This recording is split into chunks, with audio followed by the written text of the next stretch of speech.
ಪ್ರಿಯ ಸ್ನೇಹಿತರೆ, ನಿಮಗೆಲ್ಲ ರವಿ ಬೆಳಗೆರೆಯ ನಮಸ್ಕಾರಗಳು.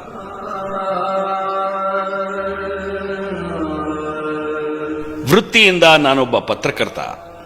ಬರವಣಿಗೆ ನನ್ನ ಫಸ್ಟ್ ಲವ್. ಉಳಿದ ಹಾಗೆ ಟಿವಿ ಮತ್ತು ರೇಡಿಯೋಗಳಲ್ಲಿ ಮಾತಾಡ್ತೀನಿ, ಕಾರ್ಯಕ್ರಮಗಳನ್ನು ನಡೆಸ್ಕೊಡ್ತೀನಿ. ಸಿನಿಮಾಗಳಲ್ಲಿ, ಸೀರಿಯಲ್ಗಳಲ್ಲಿ ಆಗೊಂದು ಈಗೊಂದು ಪಾತ್ರ ಮಾಡ್ತಾ ಇರ್ತೀನಿ. ಪ್ರಾರ್ಥನಾ ಅಂತ ಒಂದು ಸ್ಕೂಲ್ ನಡೆಸ್ತೀನಿ. ಕಾರ್ಗಿಲ್ನಲ್ಲಿ ಯುದ್ಧ, ಗುಜರಾತ್ನಲ್ಲಿ ಭೂಕಂಪ, ಒರಿಸ್ಸಾದಲ್ಲಿ ಚಂಡಮಾರುತ, ಅಫ್ಘಾನಿಸ್ತಾನದಲ್ಲಿ ಸಮರ, ಹೀಗೆ ಎಲ್ಲೆಲ್ಲಿ ಮನುಷ್ಯ ಸಂಕುಲ ಸಂಕಟಕ್ಕೆ ಬಿತ್ತೋ ಅಲ್ಲಿಗೆಲ್ಲ ಹೋಗಿ ಮಾನವನ ಆರ್ತನಾದವನ್ನ ಕೇಳಿಸ್ಕೊಂಡು ಬಂದು ಪ್ರಪಂಚಕ್ಕೆ ತಿಳಿಸೋ ಪ್ರಯತ್ನ ಮಾಡಿದ್ದೀನಿ.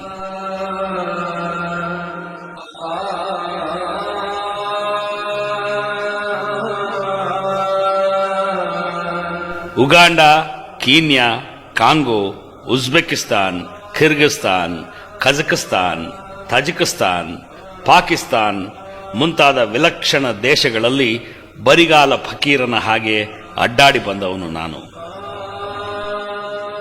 30-35 ಪುಸ್ತಕ ಬರೆದಿದ್ದೀನಿ.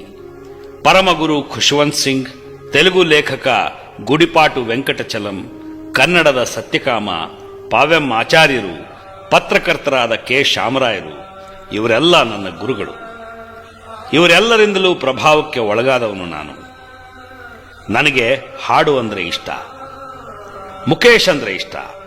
ಸಿನಿಮಾ ಹಾಡು, ಭಾವಗೀತೆ, ಶಾಸ್ತ್ರೀಯ ಸಂಗೀತ, ಗಜಲ್, ಇನ್ಸ್ಟ್ರುಮೆಂಟಲ್ ಎಲ್ಲ ಕೇಳ್ತಾ ಮೈ ಮರೆಯೋ ಸೆಂಟಿಮೆಂಟಲ್ ಫೆಲೋ ನಾನು.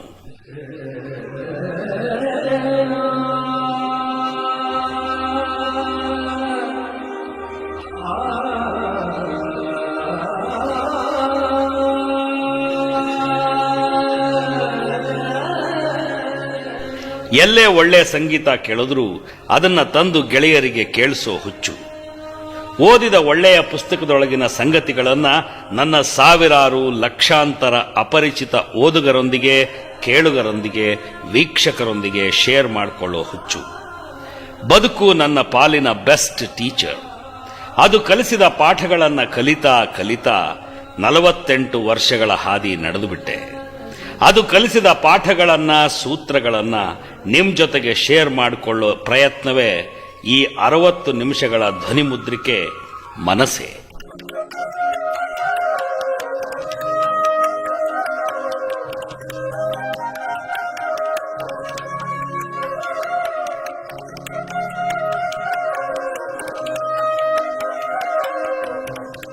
ನನ್ನ ಹತ್ರಕ್ಕೆ ತುಂಬಾ ಜನ ಯಂಗ್ಸ್ಟರ್ಸ್ ಬರ್ತಾರೆ.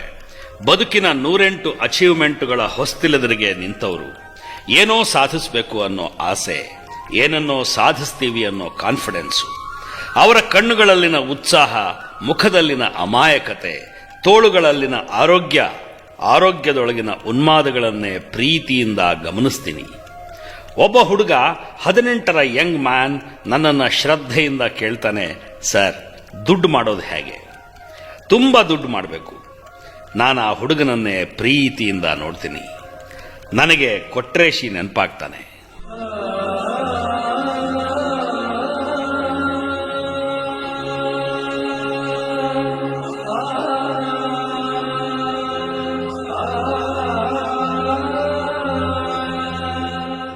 ಒಂದು ಮಳೆಗಾಲದ ಸಾಯಂಕಾಲ ನಾನು ಜಯನಗರದ ಕಡೆಯಿಂದ ಸೌತ್ ಎಂಡ್ ಸರ್ಕಲ್ಗೆ ಡ್ರೈವ್ ಮಾಡ್ಕೊಂಡು ಬಂದೆ.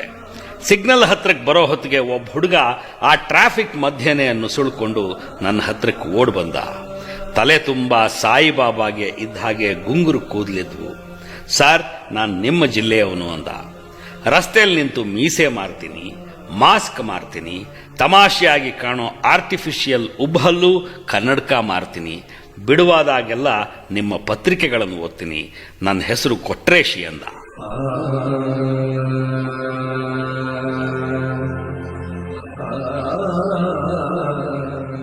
ಹಾಗೆ ಪರಿಚಯವಾದ ಕೊಟ್ರೇಶಿ ಆಮೇಲೆ ತುಂಬಾ ಸಲ ನನ್ನ ಆಫೀಸ್ಗೆ, ಕಾರ್ಯಕ್ರಮಗಳಿಗೆ ಬರ್ತಾ ಇದ್ದ. ಅವನಿಗೆ ಸಿನಿಮಾ ನಟನಾಗೋ ಅಭಿಲಾಷೆ ಇತ್ತು. ಆದರೆ ಅದೊಂದಿನ ಚಿತ್ರನಟ ಉಪೇಂದ್ರನನ್ನ ಕಣ್ತುಂಬ ನೋಡಬೇಕು ಅನ್ನೋ ಆಸೆಯಿಂದ ಉಪೇಂದ್ರನ ಮನೆ ಪಕ್ಕದಲ್ಲಿರೋ ಬಿಗ್ ಬಜಾರ್ ಕಟ್ಟಡ ಹತ್ತಿ ಬಗ್ ನೋಡ್ತಾ ಇದ್ದಾಗ ನನ್ನ ಅನ್ಫಾರ್ಚುನೇಟ್ ಯಂಗ್ ಫ್ರೆಂಡ್ ಕೊಟ್ರೇಶಿ ಅಷ್ಟು ಎತ್ತರದಿಂದ ಆಯ ತಪ್ಪಿ ಕಾಲು ಜಾರಿ ಬಿದ್ದು ಸತ್ತು ಹೋಗ್ಬಿಟ್ಟ.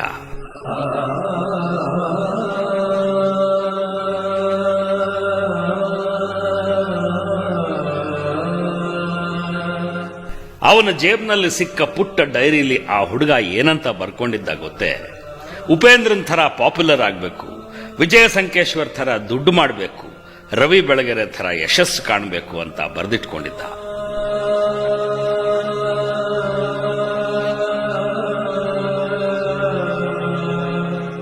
ಅಂಥ ಕೊಟ್ರೇಶಿಗಳು ಊರು ಬಿಟ್ಟು ಬೆಂಗಳೂರಿಗೆ ಬಂದವರು, ಇಲ್ಲಿ ಬದುಕು ಕಟ್ಟಿಕೊಂಡು ಏನನ್ನಾದರೂ ಮಾಡಿ ದೊಡ್ಡ ಸಾಧನೆ ತಮ್ಮದಾಗಿಸ್ಕೋಬೇಕು ಅಂದುಕೊಂಡವರು ಎಷ್ಟು ಸಾವಿರ ಸಾವಿರ ಜನ ಇದ್ದಾರೋ. ಅವ್ರ ಪೈಕಿಯೇ ಒಬ್ಬ ಇವತ್ತು ಬಂದು ಎದುರಿಗೆ ನಿಂತು ಸರ್ ದುಡ್ಡು ಮಾಡೋದು ಹೇಗೆ ಅಂತ ಕೇಳ್ತಾ ಇದ್ದಾನೆ. ಆ 18 ವರ್ಷದ ಹುಡುಗನಿಗೆ ನಾನು ಹೇಳಿದ್ದೇನು ಗೊತ್ತೇ? ಮೈ ಡಿಯರ್ ಫ್ರೆಂಡ್, ದುಡ್ಡು ಮಾಡಬೇಕು ಅಂತ ಯಾವತ್ತೂ ಹೊರಡಬೇಡ. ದುಡ್ಡು ಮಾಡೋಕೆ ಅಂತ ಹೊರಟ್ರೆ ಕೇವಲ ದುಡ್ಡು ಮಾಡ್ತೀಯ. ಹೆಸರು ಮಾಡಬೇಕು ಅಂತ ಹೊರಟ್ರೆ ಕೇವಲ ಹೆಸರು ಮಾಡ್ತೀಯ. ಆದ್ರೆ ಕೆಲಸ ಮಾಡ್ತೀನಿ ಅಂತ ಹೊರಡು, ದುಡಿತೀನಿ ಅಂತ ನಿರ್ಧರಿಸು. ಮಾಡೋ ಕೆಲಸವನ್ನೇ ಎಕ್ಸಲೆಂಟ್ ಆಗಿ, ಉಳಿದವರೆಲ್ಲರಿಗಿಂತ ಭಿನ್ನವಾಗಿ ಪರ್ಫೆಕ್ಟ್ ಆಗಿ ಮಾಡ್ತೀನಿ ಅಂತ ಹೊರಡು. ನಿನ್ನ ಹಿಂದೆ ದುಡ್ಡು, ಹೆಸರು, ಯಶಸ್ಸು ಎಲ್ಲನೂ ಹೇಗೆ ಸಾಲುಗಟ್ಟಿ ಬರ್ತವೋ ನೋಡು. ಧೈರ್ಯ ಮಾಡು, ಸಾಹಸಿಯಾಗು, ಕ್ಯಾಲ್ಕುಲೇಟೆಡ್ ರಿಸ್ಕ್ ತಗೋ. ಯಶಸ್ಸು ಅನ್ನೋದು ಇಟ್ ಸಿಂಪ್ಲಿ ಫಾಲೋಸ್ ಯು.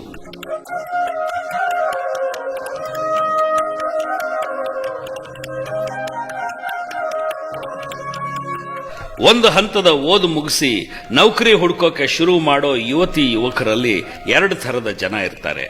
ಮೊದಲನೇ ಅವರು ಗುಮಾಸ್ತರು, ಲೆಕ್ಕ ಬರೆಯೋರು, ಕೊರಿಯರ್ನವರು, ಆಫೀಸ್ ಅಟೆಂಡರ್ಗಳು, ಸಿನಿಮಾ ಯೂನಿಟ್ನಲ್ಲಿ ಕೆಲಸ ಮಾಡೋ ಲೈಟ್ ಬಾಯ್ಸ್. ಇಂಥವರಿಗೆ ಕೆಲಸ ಸಿಕ್ಕಿದ್ದೊಂದು ಪುಣ್ಯ. ಓದಿದ್ದು ಸಾರ್ಥಕ, ಲೈಫ್ ಸೆಟ್ಲ್ ಆಯ್ತು, ಇನ್ನೊಂಚೂರು ಸಂಬಳ ಜಾಸ್ತಿ ಆಗ್ಬಿಟ್ರೆ ಸಾಕೆ ಸಾಕು ಅನ್ನಿಸ್ತಾ ಇರುತ್ತೆ. They are happy people. ಈ ಪ್ರಪಂಚಕ್ಕೆ ಅವ್ರು ಬೇಕೇ ಬೇಕು. ಆದ್ರೆ you are a different person. ನಿಮ್ಗೆ ಹಾಗೆಲ್ಲ ಸುಮ್ಮನೆ ಸೆಟ್ಲ್ ಆದ್ರೆ ಸಾಲದು. ಎಲ್ಲೋ ಕಂಪ್ಯೂಟರ್ ಡಾಟಾ ಎಂಟ್ರಿ ಮಾಡೋ ಕ್ಲರ್ಕ್ ಆದ್ರೆ ಸಮಾಧಾನವಿಲ್ಲ. ನೀವು ಅದರ ಆಚೆಗೆ ಅದಕ್ಕಿಂತ ಎತ್ತರದ ಹುದ್ದೆಗೆ ತಲುಪೋ ಆಸೆ ಇಟ್ಕೊಂಡಿದ್ದೀರಿ ಅಲ್ವಾ? ಹಾಗಾದ್ರೆ ನನ್ನ ಮಾತು ಕೇಳಿ. ನೀವು ಸೇರ್ಕೊಂಡಿರೋ ಆಫೀಸಿನ ಏಣಿಯಲ್ಲಿ ನೀವು ಎಷ್ಟನೇ ಮೆಟ್ಟಲ್ ಮೇಲೆ ನಿಂತಿದ್ದೀರಿ ಅಂತ ನೋಡ್ಕೊಳ್ಳಿ. ಆ ಏಣಿಯ ಎಷ್ಟನೇ ಮೆಟ್ಟಲ್ ತನಕ ಹತ್ತೋ ಯೋಗ್ಯತೆ ನಿಮಗಿದೆ ಅಂತ ನೀವೇ ನಿರ್ಧಾರ ಮಾಡ್ಕೊಳ್ಳಿ. ಈಗಿರೋ ಇಂಡಸ್ಟ್ರಿಯಲ್ಲಿ ಇನ್ನಷ್ಟು ಪರಿಶ್ರಮ, ಸಾಧನೆ ಮಾಡಿದ್ರೆ ನೀವು ಏಣಿಯ ತುದಿ ತನಕ ಬೆಳೆಯೋ ಚಾನ್ಸ್ ಇದೆಯಾ ಅಂತ ಕೇಳ್ಕೊಳ್ಳಿ. ಚಾನ್ಸ್ ಇದೆ ಅನ್ಸಿದ್ರೆ ಆ ಇಂಡಸ್ಟ್ರಿಯಲ್ಲಿ, ಆ ಟ್ರೇಡ್ನಲ್ಲಿ ನಿಮಗಿಂತ ಹೆಚ್ಚು ತಿಳ್ಕೊಂಡಿರೋ ವ್ಯಕ್ತಿಯ ಪರಿಚಯ ಮಾಡ್ಕೊಳ್ಳಿ. ಅವರ ಪ್ರೀತಿ, ವಿಶ್ವಾಸ, ಸ್ನೇಹ ಸಂಪಾದಿಸ್ಕೊಳ್ಳಿ. ಅವರು ಆ ಎತ್ತರಕ್ಕೆ ಹೇಗೆ ಬೆಳೆದ್ರು ಅನ್ನೋದನ್ನ ಸ್ಟಡಿ ಮಾಡಿ. ಅವಶ್ಯಕತೆ ಇದೆ ಅನ್ಸಿದ್ರೆ ಆ ಇಂಡಸ್ಟ್ರಿಗೆ ಸಂಬಂಧಿಸಿದ ಕೋರ್ಸ್ಗಳಿಗೆ ಸೇರ್ಕೊಳ್ಳಿ. Extra degree ಸಂಪಾದಿಸ್ಕೊಳ್ಳಿ. ನಿಮ್ಮದೇ ಮಟ್ಟದ, ನಿಮ್ಮದೇ ಲೆವೆಲ್ನ ಉದ್ಯೋಗಿಗಳ ಜೊತೆನೆ ಉಳಿದು ಬಿಡೋದಕ್ಕಿಂತ ನಿಮಗಿಂತ ಮೇಲ್ಮಟ್ಟದವರ ಒಡನಾಟ ಇಟ್ಕೊಳ್ಳೋದು ತುಂಬಾ ಉಪಯೋಗ ಆಗುತ್ತೆ. ಸಾಹಸಿಗಳಾದವರು somehow or the other top man ಜೊತೆಗೆ ಒಂದು ಸಂಪರ್ಕ ಸಾಧಿಸ್ಬಿಡ್ತಾರೆ. ಹಾಗಂತ ಯಾರಿಗೋ ಚಮಚಾಗಿರಿ ಮಾಡಿ ನೆಗೆಟಿವ್ ಆದ ರೀತಿಯಲ್ಲಿ ಟಾಪ್ ಮ್ಯಾನ್ನ ರೀಚ್ ಆಗಬಾರ್ದು. ನಿಮ್ಮ ಅಭಿಲಾಷೆ, ಶ್ರದ್ಧೆ, ಅಭಿರುಚಿ, ಉತ್ಸಾಹ ಇವೆಲ್ಲವುಗಳ ಮೂಲಕ ನೀವು ಬೆಳೆಯೋಕೆ ಆಸೆ ಪಡ್ತಾ ಇದ್ದೀರಿ ಅನ್ನೋದು ಮೇಲ್ನವರಿಗೆ ಅರ್ಥವಾಗ್ತಾ ಹೋಗಬೇಕು. ಶಾರ್ಟ್ ಕಟ್ನ ನಂಬ್ಕೋಬೇಡಿ. ಹಾರ್ಡ್ ವರ್ಕ್ಗೆ ಆಲ್ಟರ್ನೇಟಿವ್ ಇಲ್ಲ. ದೃಢವಾಗಿ, ಸ್ಥಿರವಾಗಿ ಕಾಲೂರ್ತಾ ಏಣಿಯ ಒಂದೊಂದೇ ಮೆಟ್ಲು ಹತ್ತಾ ವರ್ಷದಿಂದ ವರ್ಷಕ್ಕೆ ನಾನು ಬೆಳೀತಿದ್ದೀನ ಅಂತ ಖಚಿತಪಡಿಸ್ಕೋತಾ ಏಣಿಯ ತುದಿ ತಲುಪ್ಕೊಂಡ್ಬಿಡಿ. ಸಾಧನೆ ಅಂದ್ರೆ ಅದು.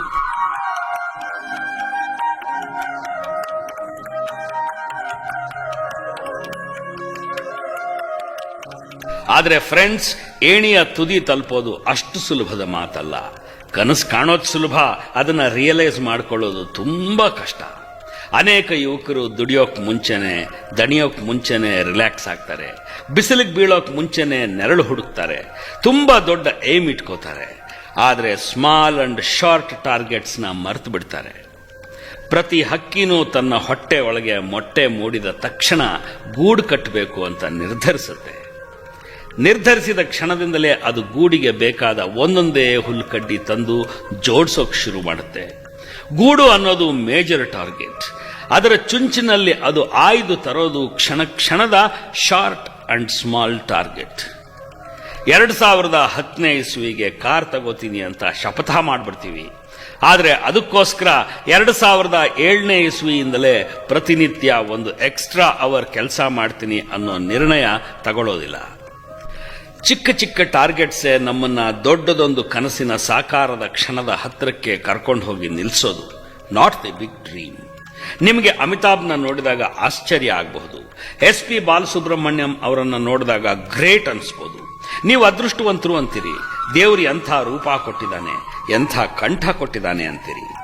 ಆದರೆ ಇಷ್ಟು ದೊಡ್ಡ ಗಾಯಕರಾಗೋದಕ್ಕೆ SP ಬಾಲಸುಬ್ರಹ್ಮಣ್ಯಂ ಎಷ್ಟು ವರ್ಷ ಪ್ರಾಕ್ಟೀಸ್ ಮಾಡಿದ್ರು ಅಂತ ಅವರನ್ನ ಕೇಳಿದಿರಾ? ಅಮಿತಾಬ್ ಬಚ್ಚನ್ ಆಗೋದಕ್ಕೋಸ್ಕರ ದಿನಕ್ಕೆ ಎಷ್ಟು ಶೆಡ್ಯೂಲ್ಸ್ನಲ್ಲಿ ಕೆಲಸ ಮಾಡಿದ್ರು ಅಂತ ವಿಚಾರಿಸಿದ್ರ? ಬಿಲೀವ್ ಮೀ, ಯಾವ ರಂಗದಲ್ಲೂ ದಿನಕ್ಕೆ 18 ತಾಸು ಕೆಲಸ ಮಾಡದೆ ಯಾರೂ ದೊಡ್ಡವರಾಗಿಲ್ಲ. ಇವತ್ತಿನ ಬದುಕು, ಈ ಪ್ರಪಂಚ ನಾವಂದುಕೊಂಡಷ್ಟು ಸರಳವಾಗಿಲ್ಲ. There is lot of competition. ನಿಮ್ಮ ಪಕ್ಕದ ಮನೆಯವನು ನಿಮಗಿಂತ ಜಾಸ್ತಿ ಶ್ರಮ ಪಡ್ತಿದ್ದಾನೆ. ಅವನ ಪಾಲಿಗೆ ಸಕ್ಸಸ್ ಅನ್ನೋದು it's written on the wall. ನಾವಿಲ್ಲಿ ಬೆಚ್ಚಗೆ ನಿದ್ದೆ ಮಾಡ್ತಾ ಇರ್ತೀವಿ. ಈ ಪ್ರಪಂಚ ನಮ್ಮನ್ನ ಇಲ್ಲೇ ಬಿಟ್ಟು ಮುಂದಕ್ಕೆ ಹೊರಟು ಹೋಗ್ತಾ ಇರುತ್ತೆ.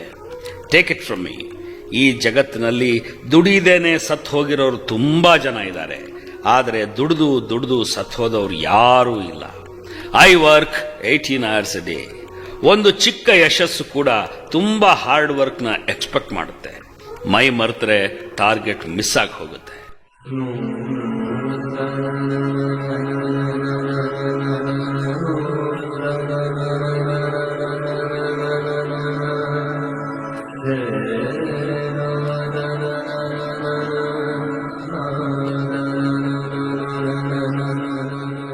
ಹಾಗೊಂದು ಯಾವುದೋ ಕನಸು ಕಂಡು ಅದನ್ನ ರಿಯಲೈಸ್ ಮಾಡಿಕೊಳ್ಳೋ ಪ್ರಯತ್ನದಲ್ಲಿದ್ದಾಗಲೇ ಮನುಷ್ಯ ಖಿನ್ನನಾಗ್ತಾನೆ, ಬೇಸರಕ್ಕೆ ಒಳಗಾಗ್ತಾನೆ, ಸುಸ್ತಾಯ್ತು ಅನ್ಸುತ್ತೆ, ಒಬ್ಬಂಟಿಗನಾಗ್ಬಿಟ್ಟೆ ಅನ್ಸುತ್ತೆ, ಕೆಲವೊಂದ್ಸಲ ದುಃಖಿತನಾಗ್ಬಿಡ್ತಾನೆ.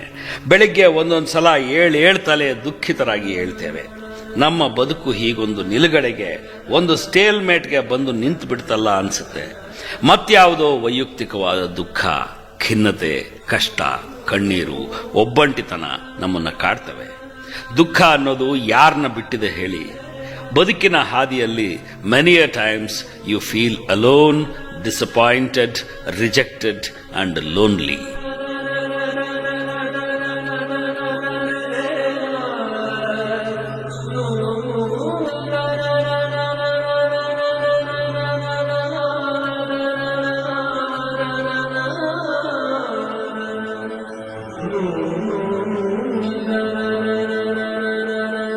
ನಾವೆಷ್ಟೇ ಧನುರ್ಧಾರಿಯಾದ ಅರ್ಜುನನ ಹಾಗೆ ಯುದ್ಧಕ್ಕೆ ಹೊರಟು ನಿಂತರೂ ಬದುಕು ಅನ್ನೋ ಬ್ರೂಟಲ್ ಬಾಸ್ ನಮ್ಮ ಅಪ್ಲಿಕೇಶನ್ನ ರಿಜೆಕ್ಟ್ ಮಾಡಿಬಿಡುತ್ತೆ.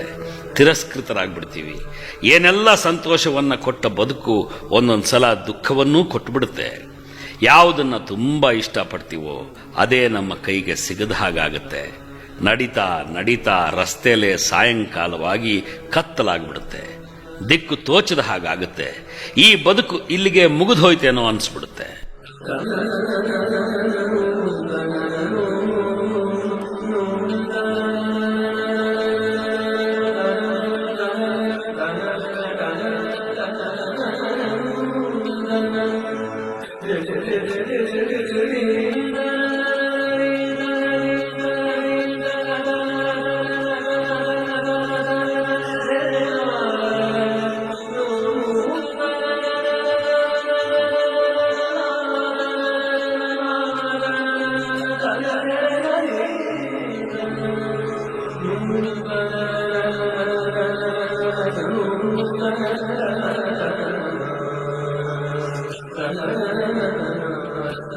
ಕೈ, ಕಾಲು, ಬುದ್ಧಿ, ಮನೆ, ಅಪ್ಪ, ಅಮ್ಮ, ರೂಪು, ಆರೋಗ್ಯ ಎಲ್ಲ ಸರಿ ಇರೋ ನಾವೇ ಹಾಗೆ ಡಿಫೀಟ್ ಆಗ್ಬಿಟ್ರೆ ಹೇಗೆ? Defeat the defeat, frustrate the frustration and kill the despair ಅನ್ನೋ ಸಿದ್ಧಾಂತ ನಂದು. ಅಂಥ ಪಾಠವನ್ನ ನನಗೆ ಕಲಿಸಿದ್ದು ಡೇವಿಡ್ ಹಾರ್ಟ್ಮನ್ ಅನ್ನೋ ದಿವ್ಯ ಸಾಹಸಿಯ ಬದುಕು. ಅವನು ಹುಟ್ಟುತ್ತಾನೆ ಕಣ್ಣಿನ ಸಮಸ್ಯೆ ಇಟ್ಕೊಂಡು ಹುಟ್ಟಿದ ಹುಡುಗ. 10-11ನೇ ವಯಸ್ಸಿನಲ್ಲಿ ಪೂರ್ತಿ ಕುರುಡನಾಗ್ಬಿಟ್ಟ. ಅವನ ತಂದೆ ಫ್ರೆಡ್ ಹಾರ್ಟ್ಮನ್ ಒಬ್ಬ ಬ್ಯಾಂಕ್ ನೌಕರ. ಒಂದ್ಸಲ ಡೈನಿಂಗ್ ಟೇಬಲ್ನಲ್ಲಿ ಎದುರುಗಡೆ ಕೂತ್ಕೊಂಡ ಕುರುಡ ಮಗ, ಅಪ್ಪ ನಾನು ಬೇಸ್ಬಾಲ್ ಆಡೋಣ ಅಂತಿದ್ದೀನಿ, ಆಡೋಕ್ಕಾಗುತ್ತಾ ನನಗೆ ಅಂತ ಕೇಳಿದ್ದ. ಸ್ವಲ್ಪ ಹೊತ್ತು ಯೋಚಿಸಿ ನಿಧಾನವಾಗಿ ಉತ್ತರ ಹೇಳಿದ್ದ ತಂದೆ, well let's try it and C. ಪ್ರಯತ್ನ ಪಡೆದ ಹೊರತು ಅದೇನು ಅಂತ ಗೊತ್ತಾಗಲ್ವಲ್ಲ, ಪ್ರಯತ್ನ ಪಡ್ತೀಯಾ ಅಂತ ಕೇಳಿದ್ದ. ಆಮೇಲೆ ತಾನೇ ಕರ್ಕೊಂಡು ಹೋಗಿ ಬೇಸ್ಬಾಲ್ ಕಲಿಸೋಕೆ ಶುರು ಮಾಡ್ದ. ಗಾಳಿಲಿ ಶಬ್ದ ಮಾಡ್ತಾ ಬರೋ ಚೆಂಡು ಹತ್ರಕ್ಕೆ ಬಂದು ಸಕ್ ಅಂತ ಶಬ್ದ ಮಾಡಿದಾಗ ಅದಕ್ಕೆ ಬೀಸ್ ಹೊಡಿಬೇಕು ಅನ್ನೋದನ್ನ ಕುರುಡು ಹುಡುಗ ಡೇವಿಡ್ ಹಾರ್ಟ್ಮನ್ ಗೊತ್ತು ಮಾಡ್ಕೊಂಡ್ಬಿಟ್ಟ.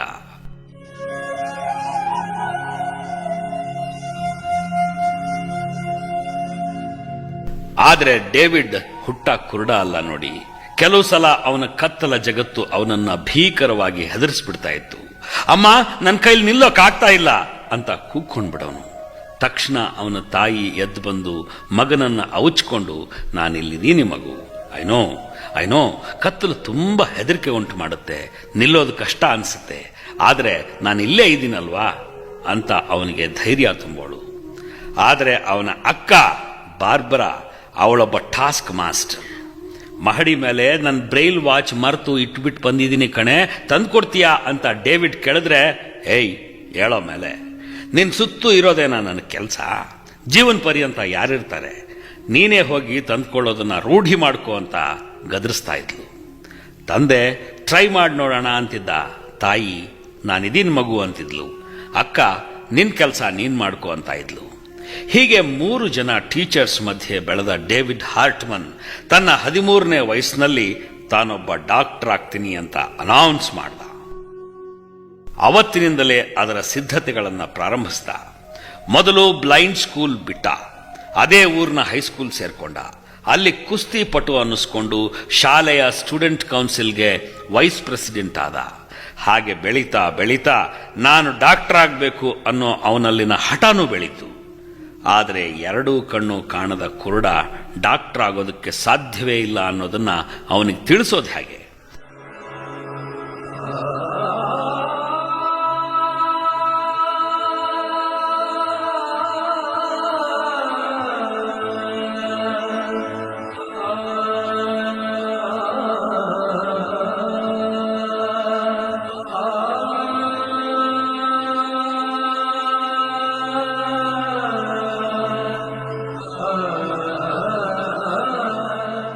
ಮನೆ ಮಂದಿ ಅದಕ್ಕೆ ದಾರಿ ಕಾಣದೆ ಚಡಪಡಿಸ್ಬಿಟ್ರು. ಕಡೆಗೆ ಅವನು ಸೇರ್ಬೇಕಾಗಿದ್ದ ಕಾಲೇಜಿನ ಲೆಕ್ಚರರ್ ಒಬ್ಬರಿಂದ ಅವನಿಗೆ ಹೇಳಿಸಿದ್ರು, ಇದೆಂಥ ಹಠ ಮಾಡ್ತೀಯಾ, ಆಗೋದಲ್ಲ ನೀಗೋದಲ್ಲ, ಅದ್ರ ಬದಲಿಗೆ ಹಿಸ್ಟ್ರಿ ಓದು, ಸೈಕಾಲಜಿ ಓದು ಅಂತ ಹೇಳಿದ್ರು ಲೆಕ್ಚರರ್. ಅದಕ್ಕೆ ಡೇವಿಡ್ ಹೇಳ್ದ, ಲುಕ್, ನಂಗೆ ಕಣ್ಣು ಕಾಣಲ್ಲ ಅನ್ನೋದು ಬಿಟ್ರೆ ನಾನು ಬೇರೆಯವ್ರಿಗಿಂತ ಯಾವುದರಲ್ಲೂ ಡಿಫರೆಂಟ್ ಅಲ್ಲ. ಎಲ್ರಿಗೂ ಒಂದಲ್ಲ ಒಂದು ರೀತಿಯ ವೈಕಲ್ಯ ಇರುತ್ತೆ. ಜೀವನದಲ್ಲಿ ಚಾಲೆಂಜೇ ಒಪ್ಕೊಳ್ಳದೆ ಡಿಫರೆಂಟ್ ಆಗಿ ಏನನ್ನೂ ಮಾಡದೆ ಇರೋನೇ ಈ ಜಗತ್ತಿನ ನಿಜವಾದ ಅಂಗವಿಕಲ ಅಂತ ನಾನು ಭಾವಿಸಿದ್ದೀನಿ. ನಾನು ತುಂಬಾ ಒಳ್ಳೆ ಸೈಕ್ಯಾಟ್ರಿಸ್ಟ್ ಆಗ್ತೀನಿ ಅಂತ ನನಗೆ ನಂಬಿಕೆ ಇದೆ. ನನಗಿರುವಂಥ ಸಮಸ್ಯೆಗಳಿರೋ ಸಾವಿರಾರು ಜನಕ್ಕೆ ನನಗಿಂತ ಒಳ್ಳೆ ಕೌನ್ಸಿಲಿಂಗ್ ಕೊಡೋನು ಎಲ್ಲಿ ಸಿಗ್ತಾನೆ? Don't say no. ನಿಮ್ಮಂಥವರೇ ಹೀಗೆ ನಿರಾಸೆಯ ಮಾತುಗಳನ್ನು ಆಡ್ಬಿಟ್ರೆ ಹೇಗೆ ಸಾರ್? ನನಗೆ ಮೆಡಿಕಲ್ ಕಾಲೇಜಿಗೆ ಸೇರೋಕ್ಕೆ ಬೇಕಾಗಿರೋ ಪ್ರಿಲಿಮಿನರಿ ವಿದ್ಯಾಭ್ಯಾಸವನ್ನ ನೀವು ಮಾಡಿಸಿ ಹಾಗಂತ ವಾದಿಸ್ತಾ ಅವನಿಗೆ ಕಾಲೇಜಿಗೆ ಅಡ್ಮಿಷನ್ ಸಿಕ್ಕಿತ್ತು. ಆ ಕಾಲೇಜಿನಲ್ಲಿ 4 ವರ್ಷ ಓದಿ ನಿಜವಾದ ಪ್ರತಿಭಾವಂತ ವಿದ್ಯಾರ್ಥಿ ಅನ್ನಿಸ್ಕೊಂಡ ಡೇವಿಡ್ ಎಲ್ರಿಗಿಂತ ಹೆಚ್ಚಿನ ಮಾರ್ಕ್ ತಗೊಂಡಿದ್ದ. ಆದರೆ ಕುರುಡನಾದ ನನಗೆ ಮೆಡಿಕಲ್ ಕಾಲೇಜಿನಲ್ಲಿ ಸೀಟ್ ಸಿಗುತ್ತಾ ಅನ್ನೋ ಪ್ರಶ್ನೆ ಅವನನ್ನ ಕಾಡ್ತಾನೇ ಇತ್ತು. 1972ರಲ್ಲಿ ಡೇವಿಡ್ ಹಾರ್ಟ್ಮನ್ ಅಮೆರಿಕದ 10 ಮೆಡಿಕಲ್ ಕಾಲೇಜುಗಳಿಗೆ ಅಪ್ಲಿಕೇಶನ್ ಹಾಕಿದ್ದ. ಆ ಪೈಕಿ 8 ಕಾಲೇಜು ಅವನನ್ನ ರಿಜೆಕ್ಟ್ ಮಾಡಿದವು. 1972ರ ಏಪ್ರಿಲ್ 27ನೇ ತಾರೀಕು ಅವನು ತುಂಬಾ ನಂಬಿಕೊಂಡಿದ್ದ 9ನೇ ಕಾಲೇಜ್ ಕೂಡ ಅವನನ್ನ ರಿಜೆಕ್ಟ್ ಮಾಡಿತು. ಡೇವಿಡ್ನ ಕುರುಡು ಕಣ್ಣುಗಳಲ್ಲಿ ಮೊದಲನೇ ಸಲ ನಿರಾಸೆಯ ಮೋಡ ಸರಿದಾಡಿತ್ತು. ಅವನು ಮತ್ತು ಅವನ ಗರ್ಲ್ ಫ್ರೆಂಡ್ ಶೆರಿಲ್ ವಾಕರ್ ಮೊಟ್ಟ ಮೊದಲ ಬಾರಿಗೆ ಕೈ ಹಿಡ್ಕೊಂಡು ಎಲ್ಲ ಮುಗಿದೋಯ್ತು ಅನ್ನೋ ಹಾಗೆ ಅತ್ಬಿಟ್ರು.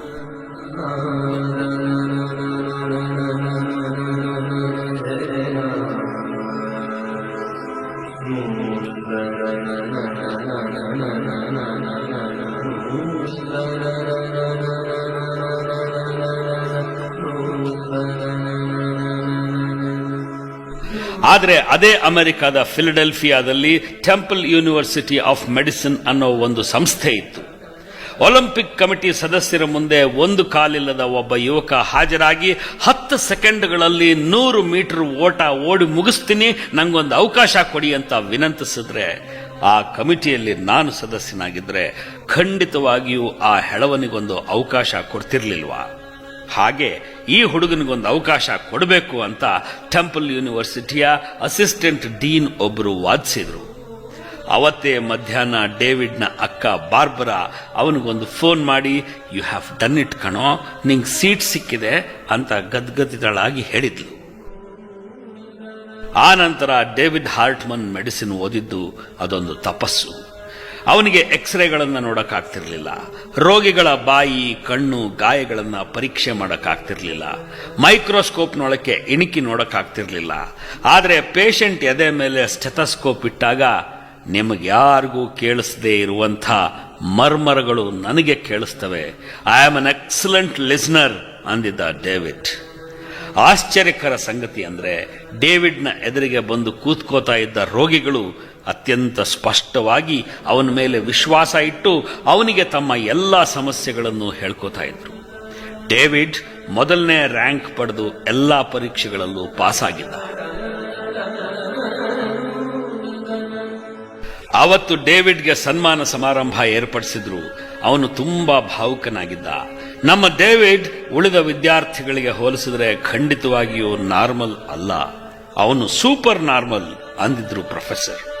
ಅದಕ್ಕೆ ಉತ್ತರ ಕೊಡೋಕೆ ಎದ್ದು ನಿಂತ ಡೇವಿಡ್, ಅಪ್ಪ ಹೇಳ್ತಾ ಇದ್ದಿದ್ದು ನಿಜ ಅನ್ಸುತ್ತೆ, let's try and C.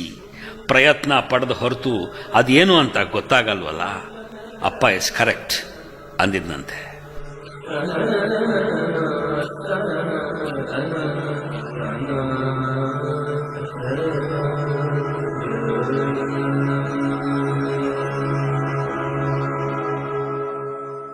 Friends, ಚಿಕ್ಕವರಿದ್ದಾಗ ಸೈಕಲ್ ಕಲಿಯೋಕೆ ಹೋದಾಗ್ಲೂ ಮೊಟ್ಟ ಮೊದಲ ಬಾರಿಗೆ ನನ್ನ ಕೈಲಾಗಲ್ವೇನೋ ಅನ್ನೋ ಅಳುಕು ಕಾಡಿರುತ್ತೆ.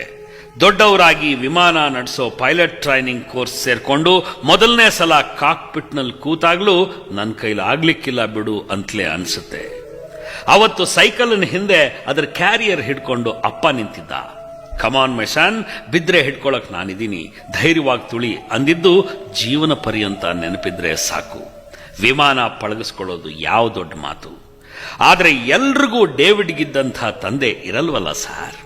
ನಮ್ಮ ತಂದೆ ತುಂಬಾ ಬೇಜವಾಬ್ದಾರಿ ಮನುಷ್ಯ. ಅಮ್ಮನ್ನ ತುಂಬಾ ಸತಾಯಿಸ್ದ. ನನ್ನ ಬೆಂಬಲಕ್ಕೆ ನಿಲ್ಲೇ ಇಲ್ಲ. ನಮ್ಮ ತಂದೆ ಒಬ್ರು ಸರಿಯಾಗಿದ್ಬಿಟ್ಟಿದ್ರೆ ನನಗಿವತ್ತು ಈ ಪರಿಸ್ಥಿತಿ ಬರ್ತಾ ಇರಲಿಲ್ಲ. ಹಾಗಂತ ಅನೇಕ ಯುವಕರು ಯುವತಿಯರು ನನ್ನ ಹತ್ರ ದೂರ ಹೇಳ್ಕೊತಾ ಇರ್ತಾರೆ, ಪತ್ರ ಬರಿತಾ ಇರ್ತಾರೆ. ವೆಲ್, ನಿಮಗೆ ತಂದೆ ಸರಿ ಇಲ್ಲ ಅಂತ ಹೇಳ್ಕೊಳ್ಳೋಕೆ ಒಂದು ನೆಪನಾದರೂ ಇದೆ, ಒಬ್ಬ ತಂದೆ ಆದರೂ ಇದ್ದಾನೆ. ನನಗೆ ಆ ನೆಪವೂ ಇಲ್ಲ, ನನಗೆ ತಂದೆನೇ ಇಲ್ಲ. ತಂದೆ ಅಂದ್ರೆ ಏನು ಅಂತಲೇ ನನಗೆ ಗೊತ್ತಿಲ್ಲ. ನನ್ನ ಪಾಲಿಗೆ ಆತ ಅಸ್ಪಷ್ಟ ಚಿತ್ರ, ಮರೆತು ಹೋದ ದನಿ. ನಾನು ಯಾರ ವಿರುದ್ಧ ಕಂಪ್ಲೇಂಟ್ ಹೇಳಲಿ ಹಾಗಂತ ಕೇಳ್ತಾ ಇರ್ತೀನಿ. Stop blaming your parents. ಅಪ್ಪ ಅಮ್ಮನನ್ನ ಎಷ್ಟು ದಿನ ಅಂತ ದೂರ್ತೀರಿ, ಎಷ್ಟು ಕಂಪ್ಲೇಂಟ್ ಹೇಳ್ತೀರಿ? ನಿಮ್ಮ ತಂದೆ ತಾಯಿ ತಪ್ಪು ಮಾಡಿದ್ರು ಅಂತ ವಾದ ಮಾಡಿ ಮಾಡಿ ಮಾಡಿ ಅವರಿಗೆ ಅವ್ರ ತಪ್ಪನ್ನ ಮನವರಿಕೆ ಮಾಡಿಕೊಡೋ ಹೊತ್ತಿಗೆ ನಿಮಗೆ ಮಗ ಹುಟ್ಟಿರ್ತಾನೆ, ಅಪ್ಪ ಯು ಆರ್ ರಾಂಗ್ ಅಂತ ತಕರಾರು ತೆಗೆದಿರ್ತಾನೆ. ಹಿರಿಯರನ್ನ ಬ್ಲೇಮ್ ಮಾಡೋದನ್ನ ನಿಲ್ಲಿಸಿ ಹಿಂದೆ ನಿಂತು ಕ್ಯಾರಿಯರ್ ಹಿಡ್ಕೊಂಡು ಸೈಕಲ್ ತುಳಿಯೋದನ್ನ ಕಲಿಸಿದ ಅಪ್ಪ ಅಲ್ಲೇ ಫೀಲ್ಡಲ್ಲಿ ಉಳ್ಕೊಂಡ್ಬಿಟ್ಟಿದ್ದಾನೆ. ನೀವೀಗ ಮೇನ್ ರೋಡಲ್ಲಿ ಪೆಡಲ್ ಮಾಡ್ತಾ ಇದ್ದೀರಿ. Just go ahead. ಇನ್ಮೇಲೆ ನಿಮ್ಮ ದಾರಿ ನಿಮ್ಮದು. ಅಪ್ಪನ ಗ್ರಾಚ್ಯುಟಿ ಅಮೌಂಟ್ನಲ್ಲಿ, ಪೆನ್ಷನ್ ದುಡ್ಡಲ್ಲಿ ನಾನೊಂದು ಆಟೋ ತಗೋತೀನಿ, ಅಮ್ಮನ ಒಡವೆ ಮಾರಿ ಟ್ಯಾಕ್ಸಿ ತಗೊಂಡು ಅದಕ್ಕೆ ಅಪ್ಪ ಅಮ್ಮನ ಆಶೀರ್ವಾದ ಅಂತ ಬರೆಸ್ತೀನಿ ಅಂತ ನೀವು ಹೊರಟ್ರೆ ಅದಕ್ಕಿಂತ ಸ್ಟುಪಿಡ್ ಆದದ್ದು ಇನ್ನೊಂದಿದೆಯಾ? ಟ್ಯಾಕ್ಸಿ ಇಡಬೇಕು ಅನ್ನೋದೇ ನಿಮ್ಮ ನಿಶ್ಚಯ ಆದರೆ ನೀವು ಮೊದಲು ಡ್ರೈವಿಂಗ್ ಕಲ್ತ್ಕೊಳ್ಳಿ.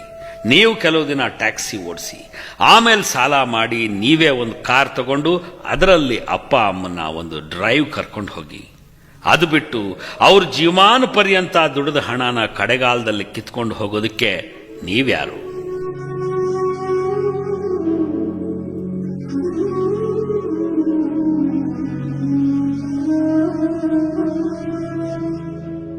ಡ್ರೈವರ್ ಆಗಿ ಮೊದಲು ಕೆಲಸ ಮಾಡಿ ಆಮೇಲೆ ಟ್ಯಾಕ್ಸಿ ಇಡಿ ಅಂತ ಹೇಳದ್ನಲ್ಲ, ಅಂಥದ್ದೊಂದು ಸಾಧನೆ ಮಾಡಿದವ್ರ ಬಗ್ಗೆ ಹೇಳ್ತೀನಿ ಕೇಳಿ. His name is Vijay Sankeshwar. ತುಂಬಾ ಸಲ ಅವರು ನನ್ನ ಪಾಲಿನ ಹೀರೋ ಅನ್ನಿಸ್ತಾರೆ. ಅವರ ರಾಜಕೀಯ ನಿಲುವುಗಳನ್ನು ನಾನು ಒಪ್ಪಲಿಕ್ಕಿಲ್ಲ. ಆದರೆ ಒಂದೇ ಒಂದು ಲಾರಿಯಿಂದ ಆರಂಭ ಮಾಡಿ ಇವತ್ತು ಗಿನ್ನೆಸ್ ದಾಖಲೆಗೆ ಸೇರಿ ಹೋಗೋ ಹಾಗೆ ಸಾವಿರಾರು ಲಾರಿಗಳದೊಂದು ಕಂಪನಿ ಕಟ್ಟಿದ್ರು ಅಂದ್ರೆ ಅದೇನು ತಮಾಷೆ ಮಾತಾ? ಒಂದ್ಸಲ ನಾವಿಬ್ರು ದಿಲ್ಲಿಯ ಒಂದು ಹೋಟ್ಲಲ್ಲಿ ಉಳ್ಕೊಂಡಿದ್ವಿ. ರಾತ್ರಿ ತುಂಬಾ ಹೊತ್ತು ಮಾತಾಡ್ತಾ ಇದ್ವಿ. ಇಬ್ರು ಒಂದೇ ರೂಮಲ್ಲಿ ಮಲಕ್ಕೊಂಡ್ವಿ. ಆದ್ರೆ ಬೆಳಗಿನ ಜಾವ 3 ಗಂಟೆ ಹೊತ್ತಿಗಾಗಲೇ ಸಂಕೇಶ್ವರ್ ಎದ್ದು ಕೂತಿದ್ರು. ಏನ್ ಮಾಡ್ತಾ ಇದ್ರಿ ಸರ್ ಅಂತ ಕೇಳಿದೆ. ರವಿ, ನಾನು ಎಷ್ಟೇ ಹೊತ್ತಿಗೆ ಮಲಗಲಿ ಬೆಳಗಿನ ಜಾವ 3ಕ್ಕೆ ಎದ್ದು ಬಿಡ್ತೀನಿ. ನನ್ನ ಕೆಲಸ ಅಷ್ಟೊತ್ತಿಗೆ ಶುರುವಾಗಿ ಹೋಗುತ್ತೆ. 3 ಗಂಟೆಯಿಂದ ಸರಿಯಾಗಿ 18 ಗಂಟೆ ಕೆಲಸ ಮಾಡ್ತೀನಿ ಅಂದ್ರು. I was impressed. ನಾವೆಲ್ಲ ಬೆಳಿಗ್ಗೆ 8ಕ್ಕೋ 9ಕ್ಕೋ ಎದ್ದು ಕಾಫಿ ಕುಡಿದು ಪೇಪರ್ ಓದೋ ಹೊತ್ತಿಗೆ ವಿಜಯ್ ಸಂಕೇಶ್ವರ್ ಅರ್ಧ ದಿನದ ಕೆಲಸ ಮುಗಿಸ್ಬಿಟ್ಟಿರ್ತಾರೆ. He works for 18 hours. ಇಷ್ಟು ಯುದ್ಧ ಗೆದ್ದು ಈ ಹಂತಕ್ಕೆ ತಲುಪಿದ ನಂತರ ಕೂಡ ಅವರು 18 ಗಂಟೆ ಕೆಲಸ ಮಾಡ್ತಾರೆ. ತಮ್ಮ ಡಿಪೋದಲ್ಲಿ ಕೂತು ತಾವೇ ಎಲ್ಲ ಹಳೆ ಟೈರ್ಗಳನ್ನು ಎಣಿಸಿ ತಾವೇ ಮಾರ್ತಾರೆ. ಯಾಕೆ ಹೀಗೆ ಮಾಡ್ತೀರಿ ಅಂತ ಕೇಳಿದ್ರೆ, ಒಂದು ಸವದು ಹೋಗಿರೋ ಟೈರ್ ನೋಡಿದ್ರೆ ಇದು ಎಷ್ಟು 1000 ಕಿಲೋಮೀಟರ್ ಓಡಿದೆ ಅಂತ ಗೊತ್ತಾಗುತ್ತೆ ನನಗೆ. ಅಷ್ಟು 1000 ಲಾರಿ ಇಟ್ಕೊಂಡವನು ಎಷ್ಟು ಲಕ್ಷ ಕಿಲೋಮೀಟರ್ ಅವು ಓಡ್ತಾ ಇವೆ ಅಂತ ಲೆಕ್ಕ ತಗೊಳ್ಳದೆ ಇದ್ರೆ ಹೇಗೆ ಅಂತ ಉತ್ತರಿಸ್ತಾರೆ ಸಂಕೇಶ್ವರ್. ಶ್ರದ್ಧೆ ಅಂದ್ರೆ, ಬುದ್ಧಿವಂತಿಕೆ ಅಂದ್ರೆ ಇದಲ್ವಾ?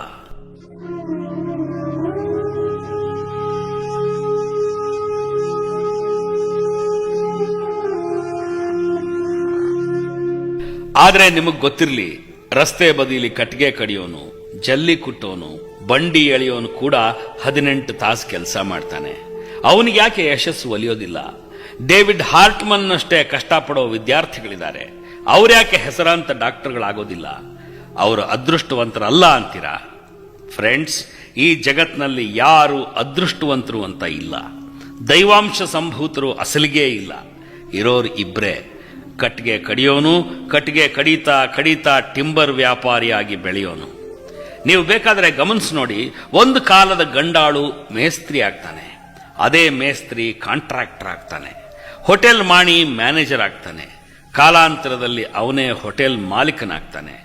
ನೀವು 18 ತಾಸು ಕಟ್ಟಿಗೆ ಕಡಿದು ಅಲ್ಲೇ ಉಳಿತೀರಾ? ಕಟ್ಟಿಗೆ ಕಡಿತಾ ಕಡಿತಾ ಸ್ವಂತದ್ದೊಂದು ಟಿಂಬರ್ ವ್ಯಾಪಾರ ಮಾಡ್ತೀರಾ? ಆ ನಿರ್ಣಯ ನಿಮಗ್ ಬಿಟ್ಟಿದ್ದು. 18 ತಾಸು ದುಡಿಯೋದು ಅಂದ್ರೆ ಏಮ್ಲೆಸ್ ಆಗಿ ದುಡಿಯೋದು ಅಂತ ಅಲ್ಲ. ನಿಮ್ಮ ಗಮ್ಯದ ಕಡೆಗೆ, ಏಮ್ನ ಕಡೆಗೆ ನಡೀತಾ ನಡೀತಾ ದುಡಿತಿದ್ದೀರಾ ಅಂತ ಮೇಲಿಂದ ಮೇಲೆ ಕೇಳ್ಕೊಳ್ಳಿ.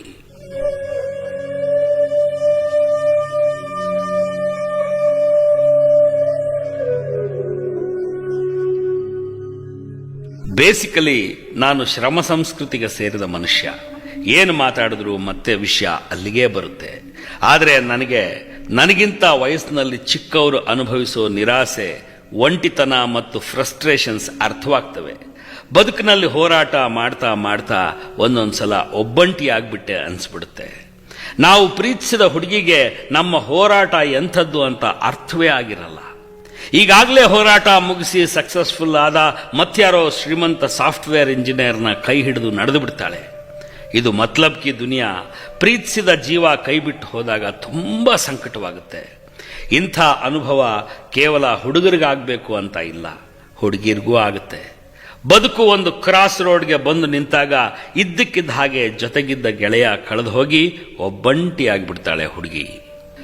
ಅಂಥ ಒಬ್ಬಂಟಿ ನಿಮಿಷಗಳಲ್ಲೇ ನಿಮ್ಮ ಸಹಾಯಕ್ಕೆ ಬರೋದು ಗಾಯಕ ಮೊಹಮ್ಮದ್ ರಫಿ.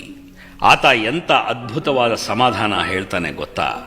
1964ರಲ್ಲಿ ಚಿತ್ರಲೇಖ ಅನ್ನೋ ಸಿನಿಮಾಗೆ ಹಾಡಿದ ಹಾಡು ಅದು. ನನ್ನ ಮನಸ್ಸು ತುಂಬಾ ಆಘಾತಕ್ಕೆ ಒಳಗಾದಾಗ, ನಾನು ಒಬ್ಬಂಟಿಯಾಗಿ ಹೋದೆ ಅನ್ನಿಸ್ದಾಗ ಇದೊಂದು ಹಾಡು ಕೇಳಿಸ್ಕೊತಾ ಇರ್ತೀನಿ. ಅಂಥ ಒಬ್ಬಂಟಿತನದ ನಿಮಿಷಗಳಲ್ಲಿ ನೀವು ಒಂದು ಮಾತು ನೆನ್ಪಿಟ್ಕೋಬೇಕು.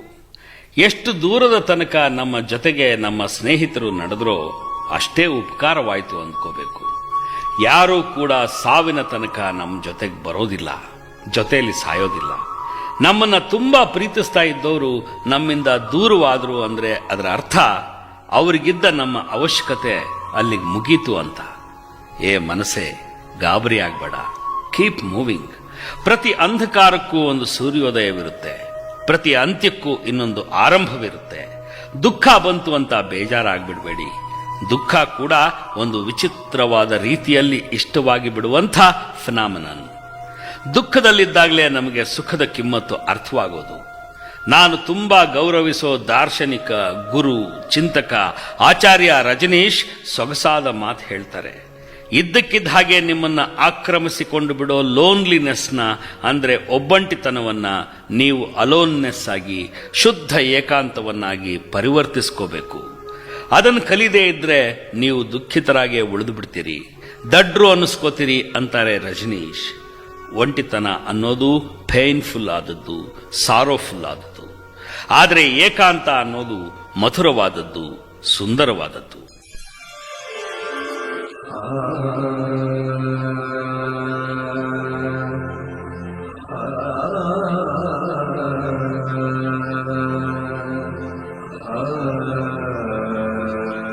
ಸ್ನೇಹಿತರೆ, 48 ವರ್ಷ ವಯಸ್ಸು ನಂಗೆ.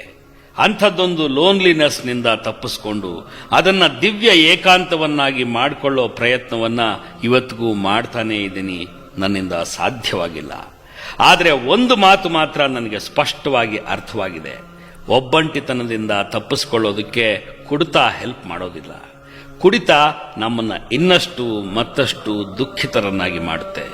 ಇರೋ ದುಃಖವನ್ನ ಹೋಗಲಾಡಿಸಿ ಇದ್ದಕ್ಕಿದ್ದ ಹಾಗೆ ಒಂದು ಸಂತೋಷವನ್ನ ಮನಸ್ಸಿನಲ್ಲಿ ಊಟೆ ಒಡೆಯೋ ಹಾಗೆ ಮಾಡಬಲ್ಲಂಥ ಯಾವುದೇ ಮಾತ್ರೆ, ಯಾವುದೇ ಇಂಜೆಕ್ಷನ್ನು, ಡ್ರಿಂಕು, ಡ್ರಗ್ಗು, ಮಂತ್ರ ಇನ್ನೂ ಸೃಷ್ಟಿ ಆಗಿಲ್ಲ, ಬಹುಶಃ ಆಗೋದೂ ಇಲ್ಲ.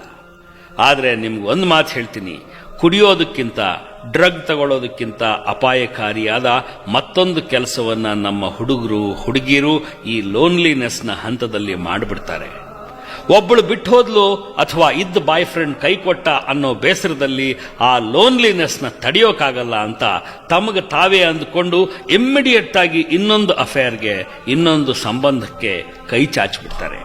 ಇದಕ್ಕಿಂತ ಅಪಾಯಕಾರಿಯಾದ ಇನ್ನೊಂದಿಲ್ಲ. ಯಾಕೆ ಹೀಗೆ ಹೇಳ್ತೀನಿ ಅಂದ್ರೆ, ಮೊದಲನೇ ಅಫೇರ್ ಆರಂಭವಾದಾಗ ನಿಮಗೊಂದು ಆಯ್ಕೆ ಅಂತ ಇತ್ತು. Your choosy. ನಿಮಗ್ ಬೇಕಾದ ಹುಡುಗ, ಅವನ ಟೇಸ್ಟು, ಅವನ ಬುದ್ಧಿವಂತಿಕೆ, ಅವನ ಸಾಮಾಜಿಕ ಸ್ಥಿತಿಗತಿ, ಅವನ ಒಳ್ಳೆತನ ಎಲ್ಲವನ್ನ ನೋಡಿ 1000 ಸಲ ಯೋಚನೆ ಮಾಡಿ ಈ ಸಂಬಂಧ ಚಿರಕಾಲ ಉಳಿಯುತ್ತಾ ಅಂತ ಅಳೆದು ತೂಗಿ ಆ ಪ್ರಪೋಸಲ್ನ ಒಪ್ಕೊಂಡಿರ್ತೀರಿ.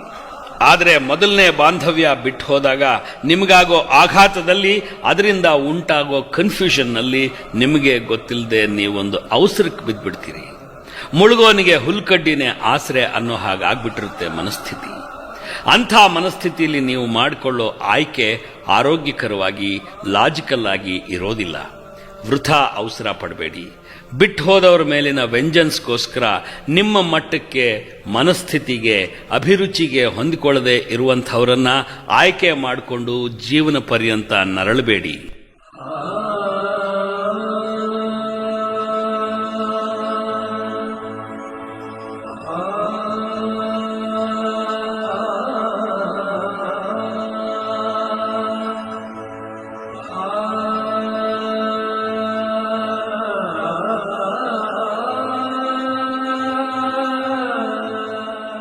ಪ್ರೀತಿ ಪ್ರೇಮದ ವಿಷಯದಲ್ಲಿ ಬಿಟ್ಟು ಹೋದವರಿಗಿಂತ ಹೆಚ್ಚಾಗಿ ಉಳಿದು ಹೋದವರು ನರಳುತ್ತಾರೆ. ಅದು ಅನಿವಾರ್ಯ. ಒಬ್ಬಂಟಿಗರಾಗ್ಬಿಟ್ವಿ ಅನ್ನೋ ದುಃಖದ ಜೊತೆಗೆ ನಂಗೆ ಮೋಸವಾಯಿತು ಅನ್ನೋ ಬೇಸರ, ಐ ಆಮ್ ಯೂಸ್ಡ್ ಅನ್ನುವಂಥ ಹಿಂಸೆ ಮನಸ್ಸನ್ನು ಕಾಡ್ತವೆ. ಆಗ ನೀವು ಸೃಷ್ಟಿಸಿಕೊಳ್ಳೋ ಏಕಾಂತದಲ್ಲಿ ಸ್ವಲ್ಪ ಸಹನೆ ಇಟ್ಕೊಂಡು ಪ್ರಯತ್ನ ಪಟ್ಟರೆ ನಿಮಗೆ ನೀವು ಹೆಚ್ಚು ಅರ್ಥವಾಗ್ತೀರಿ. ನಿಮ್ಮ ಜೊತೆಗೆ ನೀವು ಮಾತಾಡಿಕೊಳ್ಳೋದು ಸಾಧ್ಯವಾಗುತ್ತೆ. ನಿಮ್ಮನ್ನ ನೀವೇ ಅನಲೈಸ್ ಮಾಡ್ಕೊಳ್ಳೋದು ಸಾಧ್ಯವಾಗುತ್ತೆ. ನಮಗೆ 1000 ಜನ ಫ್ರೆಂಡ್ಸ್ ಇರಬಹುದು, ಆತ್ಮೀಯರಿರಬಹುದು, ಇಷ್ಟಪಡೋರಿರಬಹುದು. ಆದರೆ ನಮಗೆ ನಾವು ಅರ್ಥವಾದಷ್ಟು ಚೆನ್ನಾಗಿ ಮತ್ತಾರಿಗೂ ಅರ್ಥವಾಗಲ್ಲ. ನಮ್ಮ ಬೆಸ್ಟ್ ಫ್ರೆಂಡ್ ನಾವೇ. ಅದನ್ನ ಬಹುಶಃ ಶತಮಾನಗಳ ಹಿಂದೆನೆ ಅರ್ಥ ಮಾಡಿಕೊಂಡವನು ಮಹಾಕವಿ ಮಿರ್ಜಾ ಗಾಲಿಬ್. ನನ್ನ ಇಷ್ಟದ ಕವಿಗಳಲ್ಲಿ ಅಸಾದುಲ್ಲಾ ಖಾನ್ ಗಾಲಿಬ್ ಕೂಡ ಒಬ್ಬ. ನಿರಾಸೆ, ದುಃಖ, ವೈಫಲ್ಯ, ಬೇಸರ, ಸೋಲು, ಅವಮಾನ, ಅನಾಥ ಪ್ರಜ್ಞೆಗಳ ಮಧ್ಯೆನೇ ಬದುಕಿಬಿಟ್ಟ ಹತಭಾಗ್ಯ ಗಾಲಿಬ್. ದಿಲೆ ನಾದಾನ್ ತುझे हुआ क्या है, आखिर इस दर्द की दवा क्या है, ಹಾಗಂತ ತನ್ನ ನೊಂದ ಮನಸ್ಸನ್ನ ತಾನೇ ಸಮಾಧಾನ ಪಡಿಸ್ಕೊಂಡವನು. ಅವಳಿಗೆ ಪ್ರೀತಿಸೋದು ಅಂದ್ರೇನೆ ಏನು ಅಂತ ಗೊತ್ತಿಲ್ಲ, ಅಂಥವಳನ್ನ ಪ್ರೀತಿಸಿ ಯಾಕೆ ಸುಮ್ಮನೆ ನೊಂದ್ಕೋತೀಯ ಅಂತ ಮನಸ್ಸಿಗೆ ಬುದ್ಧಿ ಹೇಳಿದವನು ಆತ. ಆದರೆ ಅಂಥ ಕವಿ ದಾರ್ಶನಿಕ ಗಾಲಿಬ್, ಆತನಿಗೂ ಒಂದು ಸತ್ಯ ಗೊತ್ತಿತ್ತು. ಮನಸ್ಸು ಯಾವತ್ತಿಗೂ ಬುದ್ಧಿಯ ಮಾತು ಕೇಳೋದಿಲ್ಲ.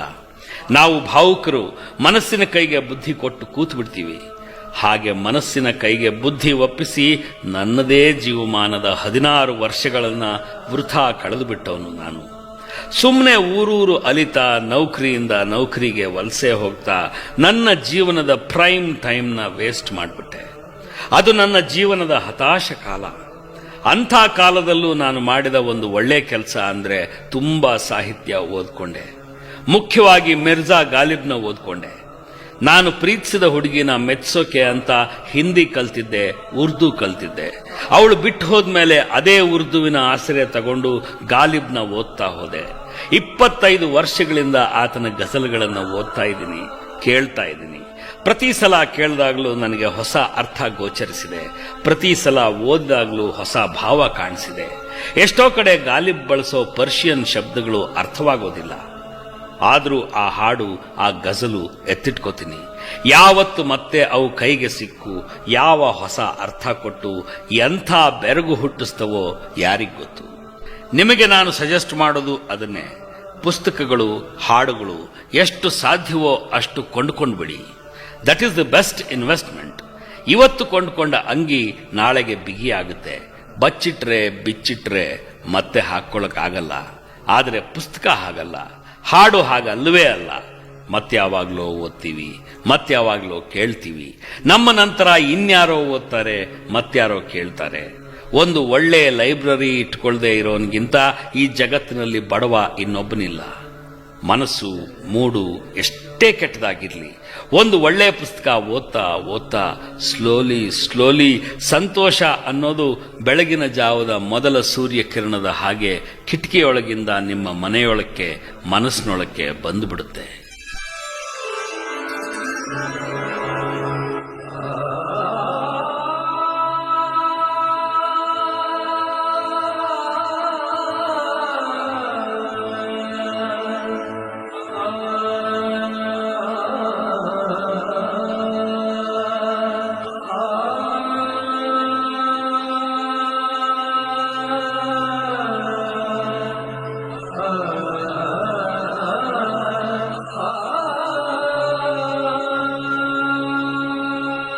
ಫ್ರೆಂಡ್ಸ್, ಈ ಬದುಕು ಹೀಗೆ ಇರಲ್ಲ.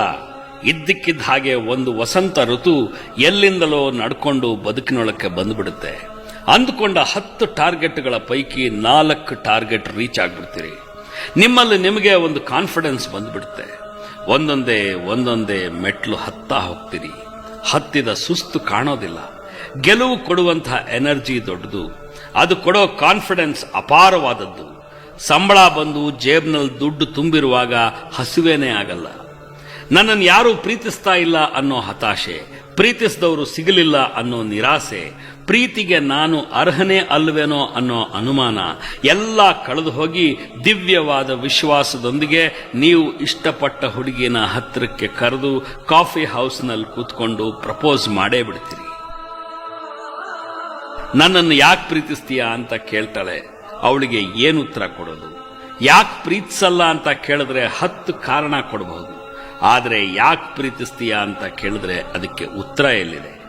ನಮ್ಮ ಗೆಳೆಯ ಗೆಳತಿಯರ ಮಧ್ಯದಿಂದ, ಕೂತಿರೋ ಕ್ಲಾಸ್ ರೂಮ್ನಿಂದ, ಕೆಲಸ ಮಾಡೋ ಆಫೀಸ್ನಿಂದ, ನಿತ್ಯ ಓಡಾಡೋ ಬಸ್ನಿಂದ, ಎದುರು ಮನೆ ಕಿಟಕಿಯಿಂದ, ಎಲ್ಲೋ ದಾರಿ ತಪ್ಪಿ ನಮ್ಮ ಮೊಬೈಲಿಗೆ ಬಂದು ಬೀಳೋ ಯಾರ್ದೋ SMS ನಿಂದ ಈ ಪ್ರೀತಿ ಅನ್ನೋ ಮಾಯೆ ಉದ್ಭವವಾಗ್ಬಿಡುತ್ತೆ.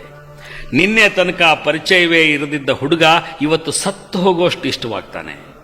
ಇಂಥ ಪ್ರೀತಿ ಎಲ್ಲಿ, ಯಾವ ಕ್ಷಣದಲ್ಲಿ, ಬದುಕಿನ ಯಾವ ತಿರುವಿನಲ್ಲಿ ಯಾವಾಗ ಹುಟ್ಕೊಳ್ಳುತ್ತೋ ಹೇಳೋದು ಹೇಗೆ? ಆದರೆ ಹುಟ್ಕೊಳ್ಳೋ ಪ್ರೀತಿ ಎಂಥವರನ್ನು ತುಂಬಾ ಕ್ರಿಯೇಟಿವ್ ಆಗಿ ಮಾಡಿಬಿಡುತ್ತೆ. ಮಾತಿಗೊಂದು ಹೊಸ ಅರ್ಥ ಸಿಗುತ್ತೆ, ಬದುಕಿಗೆ ಪರ್ಪಸ್ ಸಿಗುತ್ತೆ. It's A strange, wonderful, cool feeling. ಆದರೆ ಸ್ನೇಹಿತರೆ, ಒಂದ್ಸಲ ಯೋಚನೆ ಮಾಡಿ, ಈ ಜಗತ್ತು ಸೃಷ್ಟಿಯಾಗಿ ಭೂಮಿಗೆ ಬಂದ ಮೊಟ್ಟ ಮೊದಲನೇ ಗಂಡು ಹೆಣ್ಣು ಕೂಡ ಪ್ರೀತಿಸಿದ್ರು. ಜಗತ್ತು ನಾಶವಾಗೋ ಕಡೆ ಕ್ಷಣದಲ್ಲಿ ತಾರುಣ್ಯಕ್ಕೆ ಕಾಲಿಡೋ ಗಂಡು ಹೆಣ್ಣು ಕೂಡ ಪ್ರೀತಿಸ್ತಾರೆ. ಪ್ರೀತಿಸಿದವರೆಲ್ಲ ಭೇಟಿಯಾಗ್ತಾರೆ, ಮಾತಾಡ್ತಾರೆ, ಜಗಳ ಆಡ್ತಾರೆ, ಕನ್ಸು ಕಾಣ್ತಾರೆ, ಮದುವೆ ಆಗ್ತಾರೆ, ಅವರಿಗೆ ಮಕ್ಕಳಾಗ್ತಾರೆ. My question is, how are you different from them?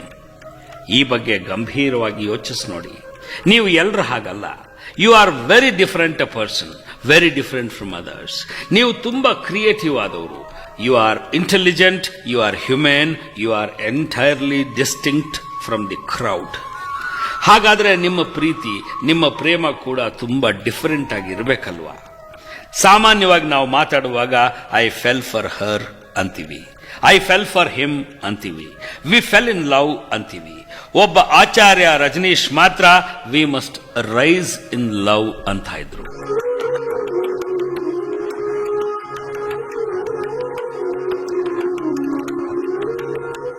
ನೀವು ನಿಮ್ಮ ಪ್ರೇಮವನ್ನ, ಪ್ರೀತಿಯನ್ನ, ಅಫೇರ್ನ, ಸಂಬಂಧವನ್ನ ಅಂಥದ್ದೊಂದು ಡಿಫರೆಂಟ್ ಆದ ಪ್ಲೇನ್ ನಲ್ಲಿ ಇರಿಸಿ ನಡ್ಕೊಂಡು ಹೋಗ್ಬೇಕಲ್ವಾ? You should not be one in the crowd. ಎಲ್ಲರ ಹಾಗೆ ಪ್ರೀತಿಸೋದು, ತಂದೆ ತಾಯಿನ ವಿರೋಧಿಸ್ತೀವಿ ಅಂದ್ಕೊಳ್ಳೋದು, ಇಡೀ ಸಮಾಜವನ್ನ ಎದುರು ಹಾಕ್ಕೊಂಡು ಈ ಪ್ರೇಮದಲ್ಲಿ ಸಫಲರಾಗ್ತೀವಿ ಅಂದ್ಕೊಳ್ಳೋದು, ಯಥಾ ಪ್ರಕಾರ ಮದುವೆ ಆಗಿ ಮಕ್ಕಳಾಗಿ, ನೋ. ಪ್ರೀತಿ ಅನ್ನೋದು ಇಂಥ ಭ್ರಮಾಲೋಕವಲ್ಲ. ನಾನು ಎಲ್ರಿಗಿಂತ ವಿಭಿನ್ನವಾಗಿ ಪ್ರೀತಿ ಅನ್ನೋ ಅನುಭವಕ್ಕೆ ರಿಲೇಟ್ ಆಗ್ತೀನಿ ಅಂತ ನೀವು ಅನ್ನೋದಾದ್ರೆ ಕೆಲವು ಬೇಸಿಕ್ ರೂಲ್ಸ್ನ ಫಾಲೋ ಮಾಡಬೇಕಾಗುತ್ತೆ. ಪ್ರೀತಿ ಅನ್ನೋ ಮಾಯೆ ಕ್ರಿಯೇಟ್ ಮಾಡೋ ಮೊದಲನೇ ಶತ್ರುವೇ ಪೊಸೆಸಿವ್ನೆಸ್. ಪ್ರೀತಿಸಿದ ಮೇಲೆ ಪೊಸೆಸಿವ್ ಆಗೇ ಆಗ್ತೀವಲ್ವಾ ಅಂತ ನಿಮಗೆ ನೀವೇ ಸುಳ್ಳು ಸಮಾಧಾನ ಹೇಳ್ಕೋಬಾರ್ದು. Don't be possessive. ನಿನ್ನನ್ನು ತುಂಬಾ ಪ್ರೀತಿಸ್ತೀನಿ ಅನ್ನೋದರ ಇನ್ನೊಂದು ಅರ್ಥ ನಿನ್ನನ್ನು ತುಂಬಾ ನಂಬ್ತೀನಿ ಅಂತ. ನಿಮ್ಮ ಪ್ರೀತಿ ಅಂಥದ್ದೊಂದು ಗಾಢವಾದ ನಂಬಿಕೆಯ ಮೇಲೆ ಆಧಾರಪಟ್ಟಿರಬೇಕು. ನೀವು ಪ್ರೀತಿಸೋ ವ್ಯಕ್ತಿನ ನಿಮ್ಮ ಹುಚ್ಚು ಪ್ರೀತಿ ಉಸಿರುಗಟ್ಟಿಸೋ ಹಾಗೆ ಮಾಡಬಾರ್ದು. Give him lot of space, allow her to enjoy her own space. ಒಬ್ಬರನ್ನೊಬ್ಬರು ಕಚ್ಕೊಂಡೇ ಜೀವನ ಪರ್ಯಂತ ಇರೋಕ್ಕಾಗೋದಿಲ್ಲ. ಇಬ್ಬರಿಗೂ ಪರಸ್ಪರರ ಮೇಲೆ ವಿಶ್ವಾಸ ಇದ್ರೆ ಅಂಥದ್ದೊಂದು ಪೊಸೆಸಿವ್ ಆಟಿಟ್ಯೂಡ್ ಬೆಳೆಯೋದಿಲ್ಲ. Please don't be possessive.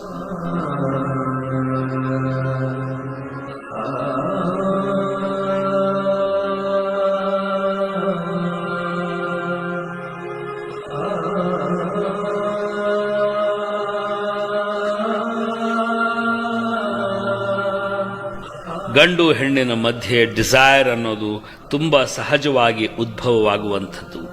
ಅದನ್ನು ಸಪ್ರೆಸ್ ಮಾಡಬೇಡಿ, ಮಾಡೋಕ್ ಸಾಧ್ಯವಾಗೋದೂ ಇಲ್ಲ. ಆದರೆ ಸ್ನೇಹಿತರೆ, ಗಂಡು ಹೆಣ್ಣಿನ ಮಧ್ಯದ ಮಿಲನ ಮಹೋತ್ಸವ ಅನ್ನೋದು ಎರಡು ವ್ಯಕ್ತಿತ್ವಗಳ ಮಿಲನದ ಸಂಭ್ರಮಾಚರಣೆ ಆಗಬೇಕು. It should be celebration of two personalities. ಅದು ಎರಡು ದೇಹಗಳ ಹಸಿವಿನ ವ್ಯವಹಾರ ಆಗಬಾರ್ದು. ಮಿಲನ ಮಹೋತ್ಸವವನ್ನ ತಂತಾನೆ ಘಟಿಸೋದಕ್ಕೆ ಬಿಟ್ಬಿಡಿ. ಅದಕ್ಕೋಸ್ಕರ ಯಾಕಾರಬೇಡಿ, ಅವಸರ ಪಡಬೇಡಿ, ಮೋಸ ಮಾಡಬೇಡಿ.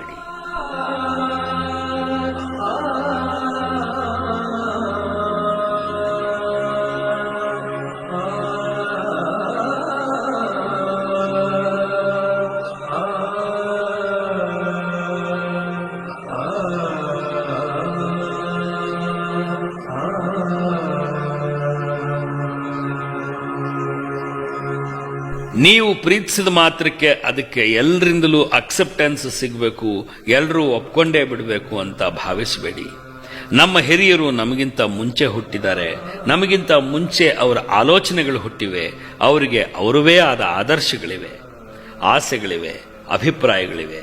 ಅವುಗಳನ್ನೆಲ್ಲ ಒಂದೇ ಕ್ಷಣದಲ್ಲಿ ಬದಲಾಯಿಸಿಕೊಂಡು ನೀವು ಮನೆಗೆ ಕರ್ಕೊಂಡು ಹೋದ ತಕ್ಷಣ ನಿಮ್ಮ ಗರ್ಲ್ ಫ್ರೆಂಡ್ನ ಒಪ್ಕೊಂಡು ತಲೆ ಮೇಲೆ ಅಕ್ಕಿ ಕಾಳು ಹಾಕಬೇಕು ಅಂತ ಎಕ್ಸ್ಪೆಕ್ಟ್ ಮಾಡಬೇಡಿ. There may be lot of opposition. ನಿಧಾನವಾಗಿ ನೆಮ್ಮದಿಯಾದ ಮನಸ್ಸಿನಿಂದ ತುಂಬಾ ಕೂಲ್ ಆಗಿ ಅದನ್ನೆಲ್ಲ ಫೇಸ್ ಮಾಡಿ. ಕನ್ವಿನ್ಸ್ ಮಾಡೋ ಪ್ರಯತ್ನವನ್ನ ಒಳ್ಳೆ ಮನಸ್ಸಿಟ್ಕೊಂಡು ಮಾಡಿ. ಅಲ್ಟಿಮೇಟ್ಲಿ ತಂದೆ ತಾಯಿಯ ಮನಸ್ಸಿಗೆ ವಿರುದ್ಧವಾದದ್ದನ್ನ ಮಾಡಲೇಬೇಕಾಗಿ ಬಂದಾಗ ಸ್ನೇಹಿತರೆ, ಆದಷ್ಟು ಅವರನ್ನ ಕಡಿಮೆ ಹರ್ಟ್ ಮಾಡಿ.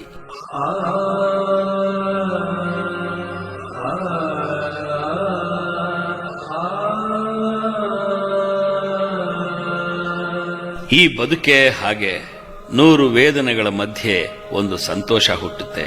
ಪ್ರೀತಿ ಕೂಡ ಅಂಥದ್ದೊಂದು ವಿಭಿನ್ನವಾದ ಸಂತೋಷವೇ. ಆದರೆ ಆ ಸಂತೋಷವನ್ನು ಸ್ವೀಕರಿಸೋಕೆ, ಅನುಭವಿಸೋಕೆ, ಕಟ್ಟಿ ಬಾಳಿಸೋಕೆ, ಉಳಿಸಿ ಬೆಳೆಸೋಕೆ ನೀವು ಅರ್ಹರಾಗಿದ್ದೀರಾ ಅನ್ನೋದನ್ನ 1000 ಸಲ ಯೋಚಿಸಿ ಒಂದು ನಿರ್ಧಾರಕ್ಕೆ ಬನ್ನಿ. ಮದುವೆ ಅಂತ ಆಗೋದು ಕೇವಲ ದೇಹಕ್ಕಲ್ಲ, ನಿಮ್ಮ ಮನಸ್ಸು, ನಿಮ್ಮ ಮನಸ್ಥಿತಿ ಅದಕ್ಕೆ ಪೂರಕವಾಗಿದೆಯಾ ಅಂತ ಯೋಚಿಸಿ. Financially are you independent? ಬದುಕು ಸಾಗಿಸೋ ಯೋಗ್ಯತೆ ನಿಮಗಿದೆಯಾ? ಹೇಗೋ ಒಂದು ಮ್ಯಾನೇಜ್ ಮಾಡ್ತೀನಿ ಬಿಡು ಅಂದ್ಕೊಂಡು ಮದುವೆಯಂಥ ಮೇಜರ್ ನಿರ್ಣಯಕ್ಕೆ ಕೈ ಹಾಕಬೇಡಿ. ಹೇಗೋ ಒಂದು ಬದುಕಿದ್ರಾಯ್ತು ಅಂತ ಅಂದ್ಕೊಂಡ್ರೆ ಹೇಗಾಗೋ ಬದುಕ್ಬಿಡ್ತೀವಿ. ಹೀಗೆ ಬದುಕ್ತೀನಿ ಅಂದ್ಕೊಂಡಾಗ್ಲೇ ಚೆನ್ನಾಗಿ ಬದುಕೋಕ್ ಸಾಧ್ಯವಾಗೋದು.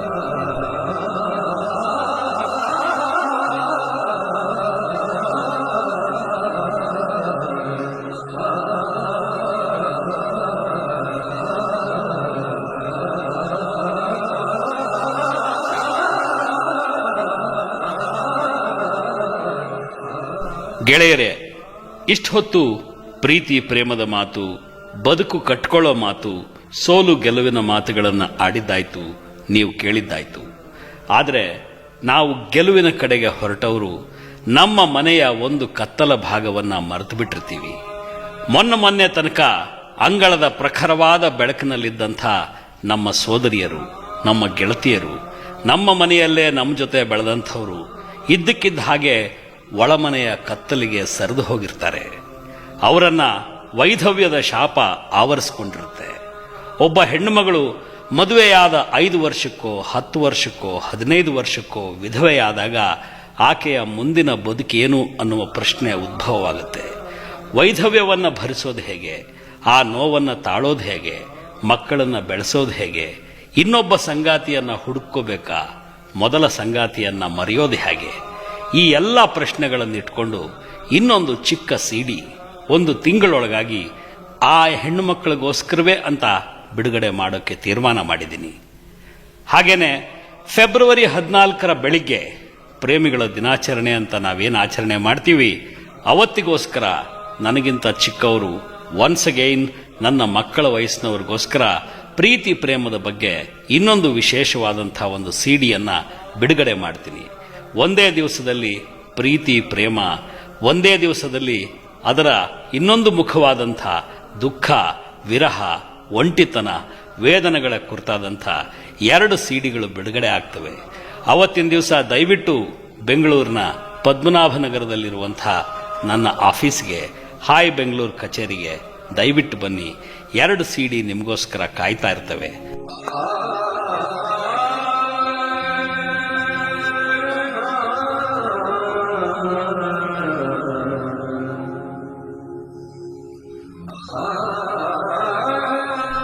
ನನಗಿಂತ ಚಿಕ್ಕವರು, ನನಗಿಂತ ಚೆನ್ನಾಗಿ ಬದುಕಬೇಕು ಅನ್ನೋ ಆಸೆ ನಂದು. ಅದಕ್ಕೋಸ್ಕರವೇ ಹೀಗೆ ಬದುಕು, ಬವಣೆ, ಓದು, ಸಂಗೀತ, ಆಸೆ, ನಿರಾಸೆ, ಪ್ರೀತಿ ಪ್ರೇಮಗಳ ಬಗ್ಗೆ ನಿಮ್ಮ ಜೊತೆ ಮಾತಾಡ್ತಾ ಕೂತಿದ್ದೀನಿ. ಐನೋ ನನಗಿಂತ ನೀವು ಚಿಕ್ಕವರಾದರೂ ನನಗಿಂತ ಬುದ್ಧಿವಂತರು, ನನಗಿಂತ ಸಾಹಸಿಗಳು. ಎಲ್ಲೋ 1-2 ಅನುಭವಗಳಿಗೆ ಸಂಬಂಧಪಟ್ಟ ಹಾಗೆ ನಾನು ನಿಮಗಿಂತ ದೊಡ್ಡವನಾಗಿರಬಹುದು. ಅಷ್ಟೇ ಹೊರತು ನಾನು ಜ್ಞಾನಿಯಲ್ಲ, ತುಂಬಾ ಓದ್ಕೊಂಡವನು ಅಲ್ಲ. ಎಲ್ಲೂ ಕೂಡ ನಿಮಗೆ ಬೋಧನೆ ಮಾಡೋ ಪ್ರಯತ್ನ ಮಾಡಿಲ್ಲ. ಬೋಧಿಸೋ ಅರ್ಹತೆ ಈ ಬದುಕಿಗೆ ಮಾತ್ರ ಇದೆ. ಬದುಕು ಬೋಧಿಸಿದ್ದನ್ನ ನಿಮ್ಮ ಜೊತೆಗೆ ಶೇರ್ ಮಾಡ್ಕೊಂಡಿದ್ದೀನಿ. ಈ ಪ್ರಯತ್ನ ನಿಮಗಿಷ್ಟವಾದರೆ ನನಗೊಂದು ಪತ್ರ ಬರೀರಿ. Let's meet again.